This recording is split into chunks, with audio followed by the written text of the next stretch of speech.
Λοιπόν, μπήκα πριν λίγο στο Instagram και από τη ροή πετάχθηκε εκεί πέρα ένα άρθρο της Sport Time στη στήλη κοινωνία που είχε ένα παράξενο τίτλο. Και μπαίνω και διαβάζω, η ελληνική σημαία λέει δεν λογίζεται ως ελληνική χωρίς σταυρό. Η εθνική πινακοθήκη χωρίς σταυρό στο έμβλημά της απλά δεν είναι ελληνική.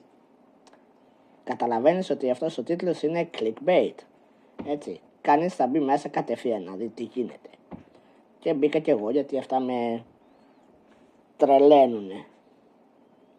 Και κοιτάω και βλέπω εδώ πέρα ένα λογότυπο το οποίο είναι της εθνικής πινακοθήκης, το καινούριο λογότυπο.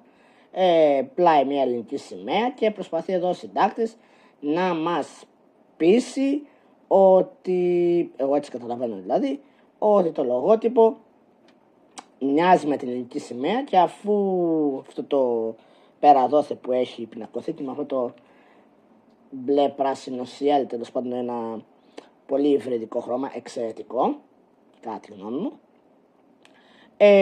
να μας πείσει λοιπόν ο συντάκτης του άρθρου ότι αυτό και καλά είναι σημαία και πω τι φοβερό και τραγικό δεν έχει σταυρό, που ο σταυρός είναι αυτό της σημαίας μας και δεν είναι διακοσμητικός και σημαίνει αυτά και τίθεται θέμα που δεν έχει σταυρό το σύμβολο και το σήμα της πινακοθήκης και άμα είναι η πινακοθήκη χωρίς σταυρό δεν είναι ελληνική και κάτι τέτοιες μπουρδες.